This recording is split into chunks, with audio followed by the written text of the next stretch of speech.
Hello, I'm Daryl Macias. It's great to have you here. And what I'm hoping to do is give you information, hopefully every month, on wilderness medicine related topics.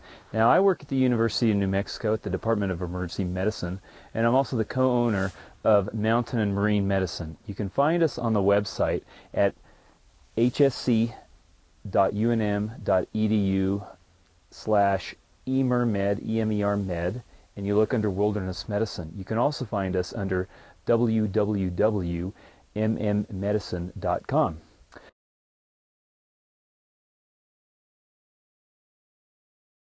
We happen to be in the Alps in France, but did you know in the mountains the problems can be the same whether you're in the Rocky Mountains, whether you're in the Himalayas, or wherever you might be. What are the problems? Well, what I want to do is, this is not intended to be a mountaineering course per se, but I want to give you just a brief overview of some of the medical problems associated with some of the dangers that are out here in the mountains. We just witnessed an avalanche not too long ago out here below the Aiguille de Midi. And so, as you can tell, there's a lot of problems that could happen to you or to a group that you happen to be accompanying with. Now, I like to break this problem list down into simple ideas, things that I can take with me anywhere I go, whether I'm having a hard time breathing because I'm hypoxic, and it's the STs. Everybody in emergency medicine hopefully knows about the STs, okay?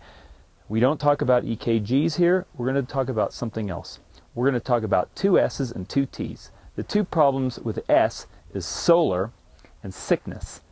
The two T's are trauma and temperature. When I talk about solar problems, today it's a nice cloudy day, but sometimes you're going to get high exposure to the sun. When you're at, say, over 10,000 feet high, you're over 3,000 meters, you're going to have problems with the sun. The ultraviolet radiation is all that much more strong. Additionally, you can get problems with your eyesight. If you're not adequately protected with eyeglasses, you can get snow blindness. Remember, too, that out here, with the increased solar radiation, it is dry.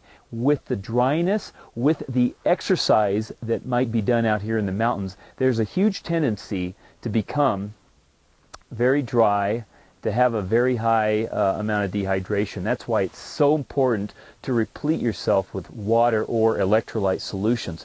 The other S is sickness, and we're going to be talking about this in a few minutes. Sickness means acute mountain sickness, and that's because you've gone too high, too fast. Maybe you haven't acclimatized, if you're an individual who is unacclimatized and has come out here to a place like this. There's the T's. The two T's are trauma and temperature. Now, you could be hiking out here. You may have bought a new pair of shoes. Now, these are not necessarily new, but you may not have had time to break them in. You're out here in the middle of nowhere, and what happens? You get a really bad blister. What if you're alone? What if you're with a group and you jeopardize the group because you can't walk? Are there going to be 4 or 6 people to carry you out? So a small blister can be very debilitating. The other T is the temperature. You can get a change in the weather. You get lost. You get benighted. You plan the unexpected night out, and what happens? It is cold out here. You get hypothermic. And we had a few cases just this past month of 4 people just not too far from here who were unprepared and who died from hypothermia. You can get frostbite. You can also get hyperthermia as well. Now let's review a little bit about acute mountain sickness. Remember, there's acute mountain sickness, but you also have problems such as high-altitude pulmonary edema and high-altitude cerebral edema. Now, AMS is going to occur when you go too high, too fast. It can occur about 4 to 6 hours after you get to an elevation of above 8,000 feet, or about 2,500 meters. And remember that most cases, about 95%, are going to have headache. But you also might see one of the following, such as anorexia, nausea, vomiting, fatigue or a sense of malaise, lightheadedness, like your head is just, you're full of air in your head. You can also find insomnia at night. So there's going to be a lot of people who have problems sleeping, at least 50%. And some people actually report that they have blue-green color blindness, and that has been also substantiated in the literature.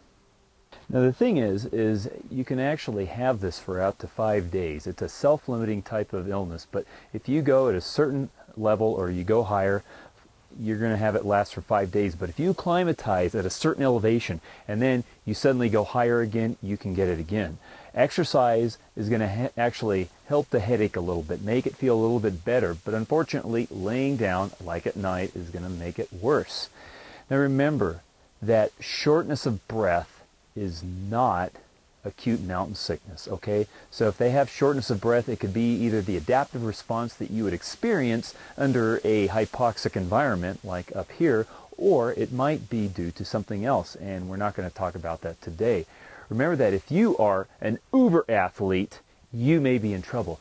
Did you know that athletes are actually more prone to get AMS than people who are relatively sedentary? We don't know why, but one thing is we find that people's maximal oxygen consumption, the higher it is, such as a super athlete, tends to go worse by a larger degree than those who have pretty average exercise capacities. The other thing is people who are super strong might want to push it, and they're a little impatient and stuff like that, and then they start getting these horrible headaches, whereas people who are just kind of taking their time, enjoying the mountain scenery, may not be as prone to AMS. Pretty cool, huh?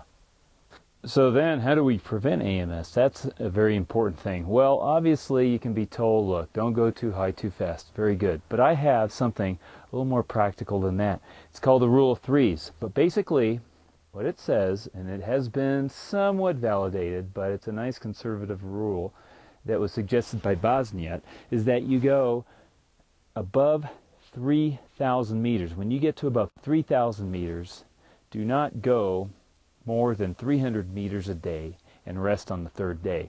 Now, there's a little fudge factor. It's between 300 and 500 meters a day. Now, if that just doesn't work, then remember that there is a medication. It's called acetazolamide. So what about acetazolamide?